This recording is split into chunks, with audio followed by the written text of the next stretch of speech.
दुनिया बहुत तेजी से बदल रही है। भारत आजाद हुआ, उसके बाद जो देश आजाद हुए, छोटे छोटे देश आजाद हुए, लेकिन प्रगति के नाम पर, विकास के नाम पर वे हिंदुस्तान से भी आगे निकल गए। हम पीछे क्यों रह गए? और क्या 125 करोड़ देशवासियों को भारत पीछे रह गया, हम पिछड़ गए, इसकी पीड़ा है क्या? अगर हमारे दिल में ये पिछड़ेपन की पीड़ा न हो, कसक न हो, देश को आगे ले जाने का मकसद न हो,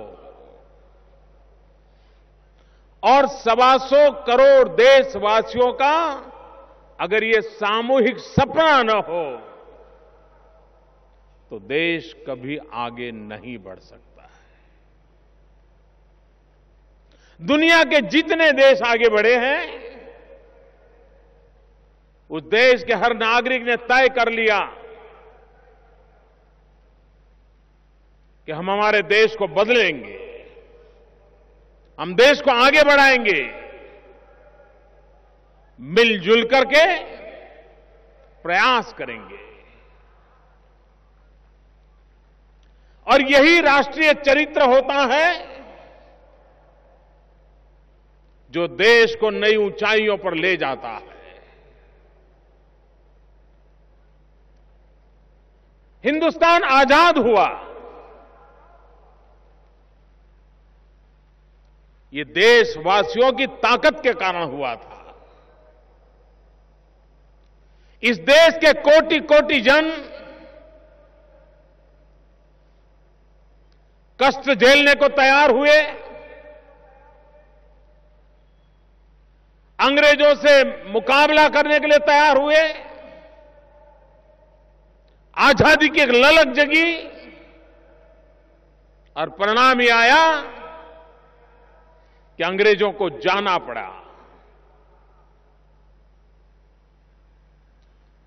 60 साल बीत गए, बिना शस्त्र, बिना शासन,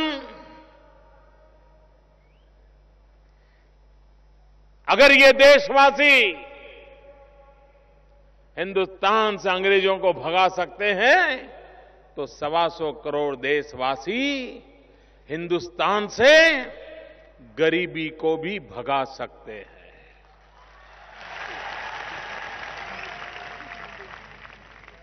जिस मिजाज से हम आजादी का जंग लड़े,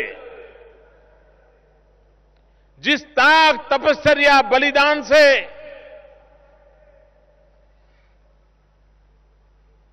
हमने गुलामी की जंजीरों को तोड़ा, उसी मिजाज से, उसी ताकत से 125 करोड़ देशवासी इस गरीबी की जंजीरों से भी मुक्ति का विश्वास से विजय प्राप्त कर सकते हैं। हिंदुस्तान बहुत तेजी से अर्बनाइज हो रहा है, बहुत तेजी से शहरीकरण हो रहा है।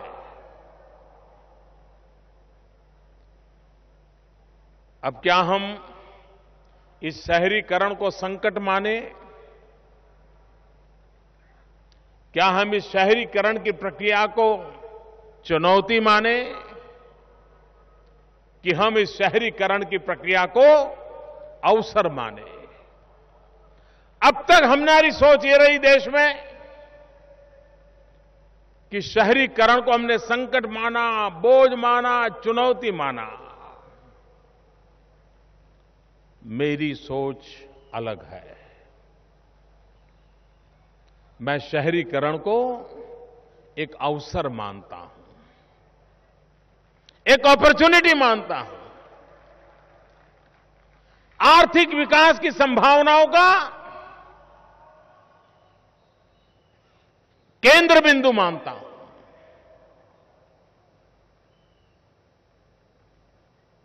और इसलिए अब तक उसके साथ व्यवहार हुआ है शहरीकरण यानी संकट, और परिणाम क्या हुआ? हमारे देश में पहले से प्लानिंग नहीं हुई है। 20 साल के बाद हमारा नगर कहां पहुंचेगा, 25 साल के बाद कहां पहुंचेगा, कितनी जनसंख्या बनेगी, कितनी पानी की व्यवस्था लगेगी, कितने रोड लगेंगे, कितनी ट्रांसपोर्टेशन व्यवस्था लगेगी, ड्रेनेज किस साइज का लगेगा, ये हमारे यहां सोचा ही नहीं गया। बनता गया, बढ़ता गया, और फिर इतना प्रेशर आया कि व्यवस्थाएं टूटने लग गई। अगर पहले से ही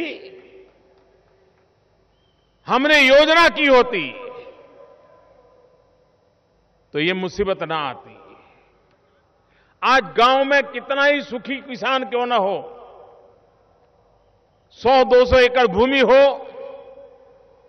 2-4 बेटे हो, वो भी चाहता है एक आध बेटा खेती में रहे, बाकी 3 बेटे शहर चले जाएं और वहीं कोई अपना धंधा, रोजगार, नौकरी जो करना है वहां करे। हर परिवार अपना एक सदस्य शहर भेजना चाहता है। शहर बढ़ने वाले हैं,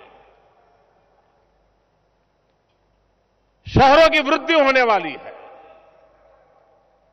आवश्यक यह है कि इसको हम एक अवसर माने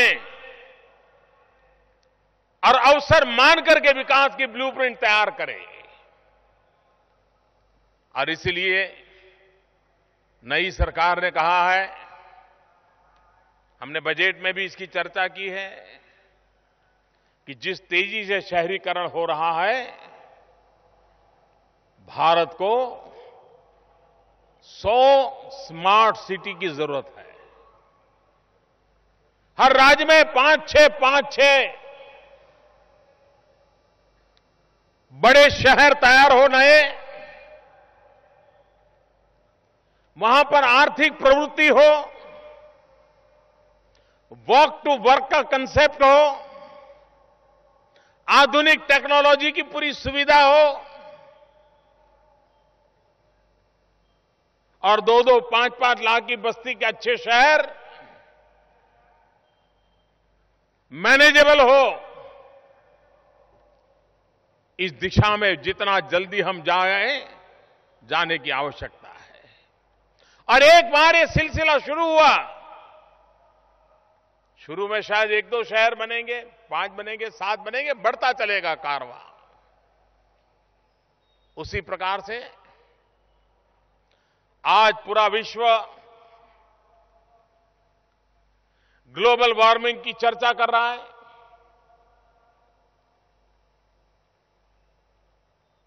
एनवायरनमेंट की चिंता हो रही है। मानव जात के कल्याण, प्रकृति से संवाद, प्रकृति से संघर्ष नहीं, ये भारत की विशेष संस्कृति रही है, हमारी रगों में है। हम वो लोग हैं जो पौधे में भी परमात्मा देखते हैं, नदी में मां देखते हैं, पर्वत में पिता नजर आता है। हम प्रकृति को प्रेम करने वाली परंपरा के विरासत के धनी हैं। हमें दुनिया के किसी देश से प्रकृति प्रेम के पाठ पढ़ने की आवश्यकता नहीं है, ये हमारी रगों में है। लेकिन बदलते हुए युग में, सुख सुविधा के बीच, बदलती हुई टेक्नोलॉजी के युग में, ये पर्यावरण की रक्षा भी हम सबकी नैतिक जवाबदारी बनती है। और इसीलिए ट्रांसपोर्टेशन के क्षेत्र में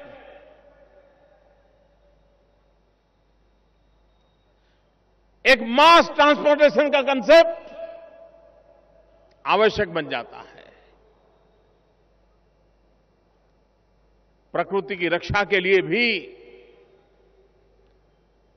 हर कोई अपना स्कूटर चलाएं, हर कोई अपनी गाड़ियां चलाएं, तो ट्रैफिक की भी समस्याएं, पर्यावरण की भी समस्याएं, अगर उससे मुक्ति देनी है तो एक साथ हजारों लोग ट्रैवलिंग कर सके, ऐसी व्यवस्थाओं को विकसित करना अनिवार्य हो गया है। और उसी के तहत बड़े शहरों में कम खर्च में तेज गति से पर्यावरण को नुकसान किए बिना सामान्य से सामान्य व्यक्ति उसकी यातायात की व्यवस्था हो, उसमें से ही मेट्रो रेल का कंसेप्ट विकसित हुआ है। जिस तेजी से नागपुर आगे बढ़ रहा है, पूरे विदर्भ की आर्थिक प्रवृत्ति का जो केंद्र बना हुआ है, उसको देखते हुए नागपुर में भी ये मेट्रो रेल की आवश्यकता है। और इस मेट्रो रेल की पूर्ति के लिए भारत सरकार ने नागपुर को प्राथमिकता दी है और उस प्राथमिकता के तहत नागपुर बहुत ही जल्द नागपुर के नागरिकों के लिए मेट्रो ट्रेन की सुविधा मिल जाएगी। इतना ही नहीं, इन दिनों मेट्रो रेलवे ये स्टेटस सिंबल भी बना हुआ है। एक प्रकार से शहर की पहचान के साथ मेट्रो रेल जुड़ गई है।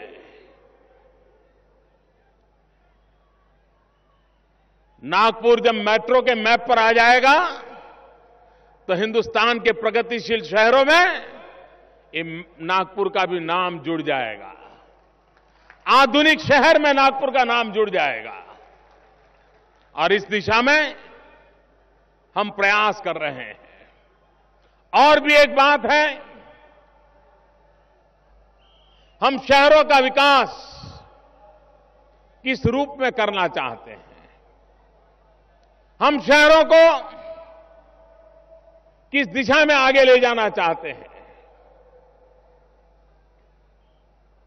मैंने 15 अगस्त को लाल किले से एक बात की विस्तार से चर्चा की है और मैं नागपुर के मेयर अनिल जी को बधाई देता हूं कि उन्होंने स्वच्छता की ओर नागपुर के लोगों की भागीदारी से कई नए नए कदम उठाए हैं। मैं नागपुर 50 बार आया हूं और हमेशा नाग नदी का दृश्य देखकर के पीड़ा होती थी। अब वो उसको सफाई का काम भी कर रहे हैं, मैंने सुना है। ये हमारी अपनी संपत्ति है।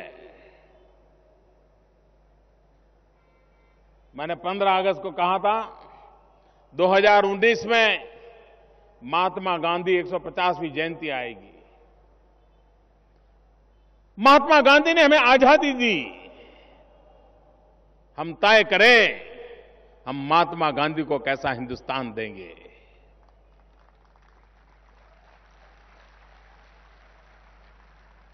जिस महापुरुष ने हमारी इतनी बड़ी सेवा की, उस महापुरुष के सपनों के अनुकूल हम क्या करेंगे। और मैं नहीं मानता हूं आज के युग में महात्मा गांधी से बड़ी कोई प्रेरणा के लिए हमें बाहर देखने की जरूरत है। महात्मा जी को स्वच्छता प्रिय थी और वे स्वच्छता के आग्रही थे। क्या स्वच्छता ये नागरिकों की जिम्मेवारी है या नहीं है। हम सिंगापुर जाते हैं, आकर के बातें करें, यार इतना साफ सुथरा था, कहीं गंदगी नजर नहीं आती थी। ऐसा हम अपने यार दोस्तों को बताते हैं। दुबई जाते हैं तो यार दोस्तों को बताए, यार क्या दुबई है, कहीं गंदगी नहीं है, कोई कूड़ा कचरा नहीं, कुछ नहीं, बहुत अच्छा लगता है। अच्छा लगता है ना नागपुर वाले, अच्छा लगता है ना? सिंगापुर आपने साफ सुथरा देखा कि नहीं देखा? दुबई साफ सुथरा दिखता है कि नहीं दिखता है? वहां किसी को गंदगी करते देखा था क्या? कोई नागरिक कूड़ा कचरा फेंकता हुआ देखा था क्या? कोई पान खा करके पिचकारी लगाते देखा था क्या? और हमारे विदर्भ में तो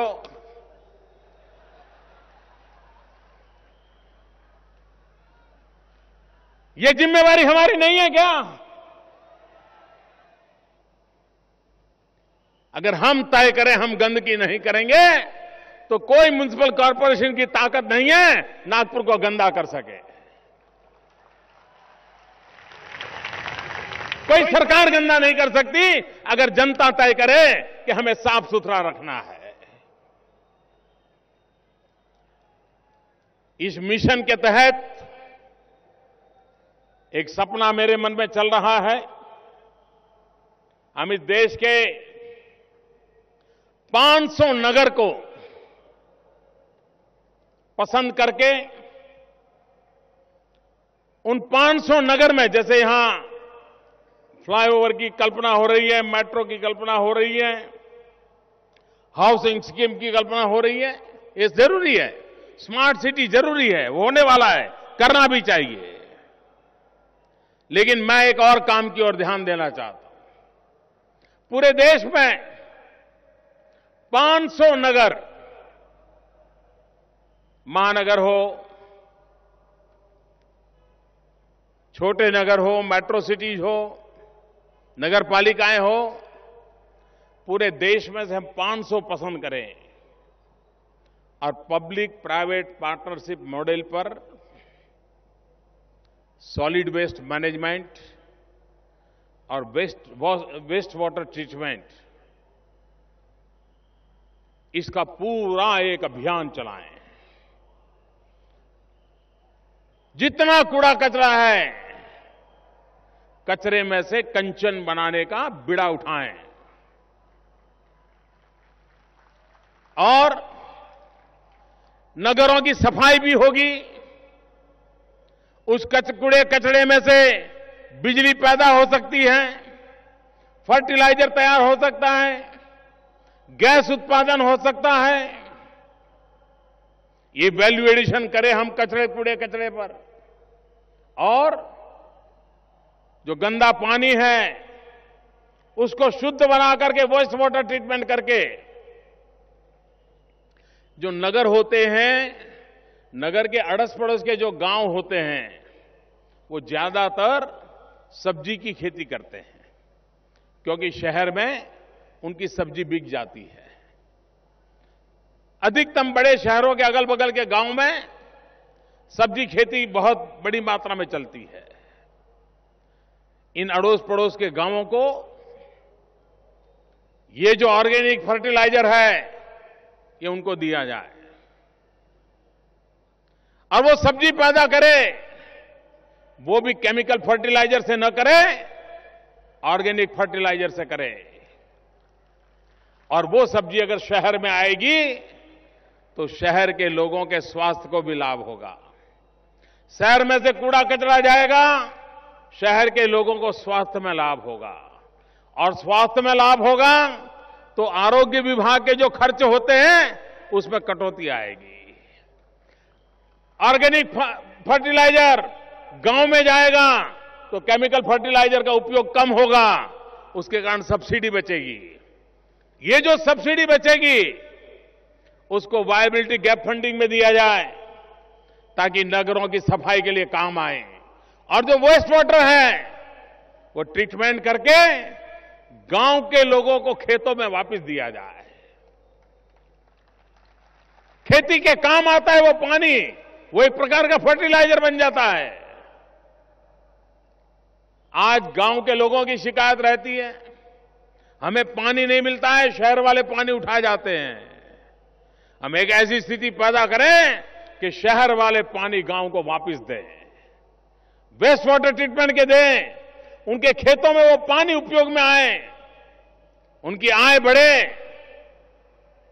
सब्जी विपुल मात्रा में शहर में आए, गरीब से गरीब व्यक्ति भी सस्ते में सब्जी खा सके, उसके हेल्थ को वो फायदा देगी।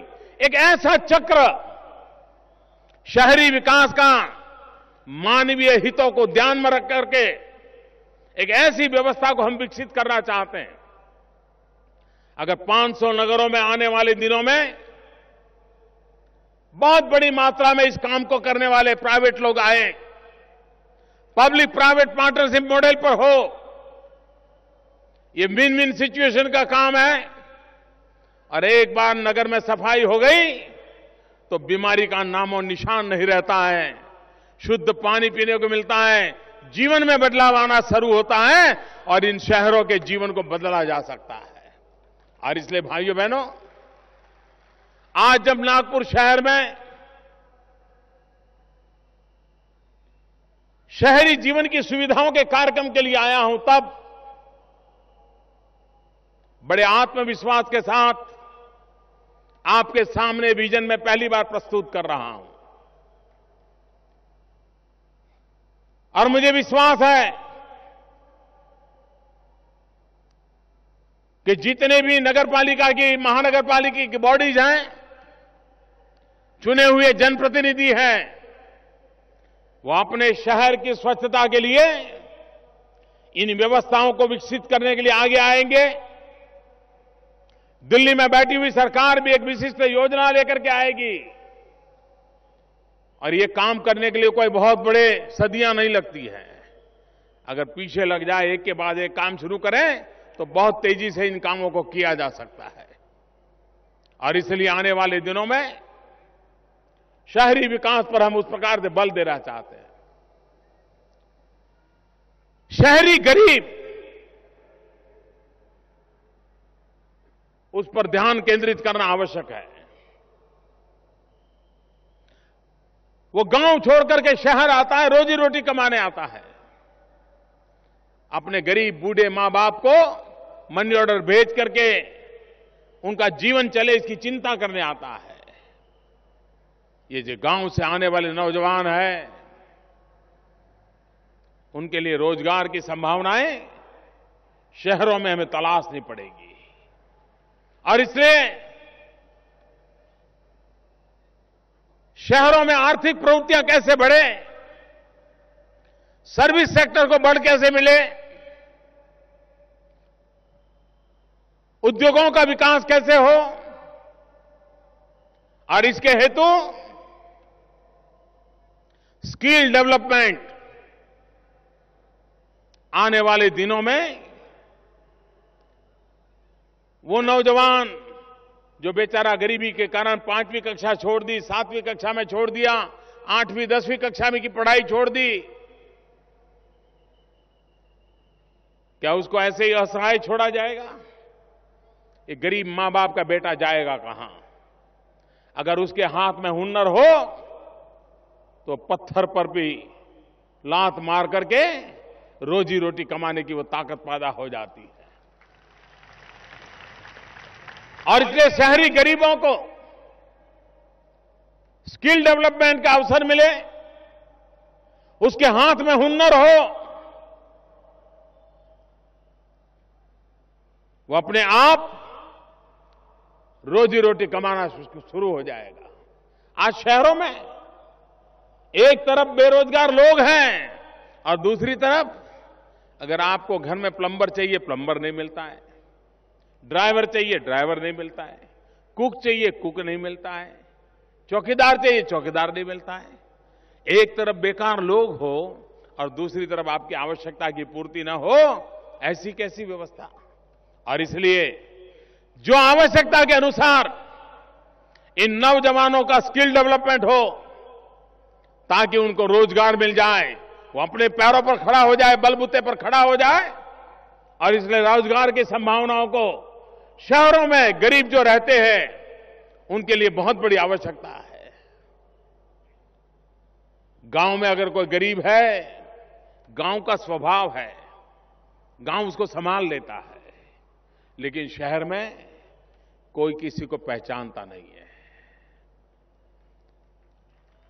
फ्लैट में बगल वाले को भी नहीं जानता है। ऐसी स्थिति में एक नए स्वरूप में समाज की चिंता करने की आवश्यकता हुई है। शहरी गरीबों की तरफ विशेष ध्यान देने की आवश्यकता खड़ी हुई है और उस दिशा में ये नई सरकार कुछ न कुछ करने के लिए संकल्पबद्ध है। भाइयों बहनों, देश भ्रष्टाचार के कारण बहुत परेशान है। भ्रष्टाचार ने देश को तबाह करके रखा है। अगर हम सब तय करें तो ये भयंकर से भयंकर बीमारी भी जा सकती है। आप मुझे साथ दीजिए भाइयों बहनों, आप मुझे साथ दीजिए। ये क्यों सहन करें हम? 60 साल हुए देश लूटा गया है।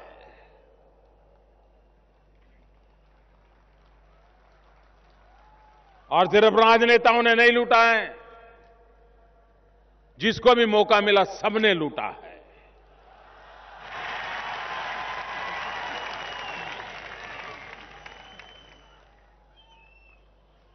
और उसके कारण अगर मुसीबत झेलनी पड़ी है तो मध्यम वर्ग, निम्न मध्यम वर्ग के लोगों को झेलनी पड़ी है। जब मैं भ्रष्टाचार के खिलाफ आवाज उठाने लगा हूं तो कुछ राजनीतिक दल बहुत परेशान हो जाते हैं।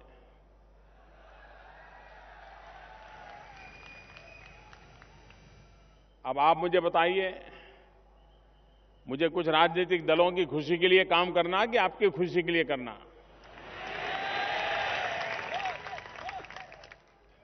और इसलिए भाइयों बहनों, आपकी खुशी के लिए,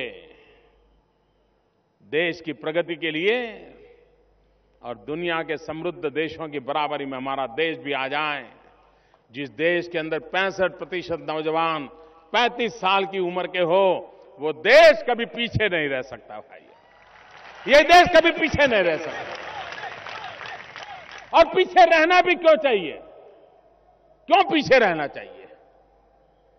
क्या नहीं है हमारे पास? जिस देश के पास इतना सामर्थ्य है, वो देश दुनिया के काम आए ऐसी ताकत रख सकता है। और वो स्थिति हमको पुनर्पि पैदा करनी है। इसी सपने को लेकर के आगे बढ़ना है। फिर एक बार नागपुर वासियों को मेरी बहुत बहुत शुभकामनाएं। बहुत ही जल्द मेट्रो ट्रेन दौड़ने लग जाए, फ्लाईओवर बन जाए। नितिन जी ने जो बीड़ा उठाया है वो बीड़ा पूरा हो जाए, इसी एक अपेक्षा के साथ मेरे साथ बोलिए, भारत माता की। ऐसे नहीं, नागपुर में आया हूं तो दोनों मुट्ठी बंद करके पूरी ताकत से बोलिए, भारत माता की, भारत माता की, भारत माता की। अलग भाषा, अलग वेश, फिर भी अपना एक देश, ये हमारा नारा है। इसलिए मित्रों, आज इस कार्यक्रम में मैं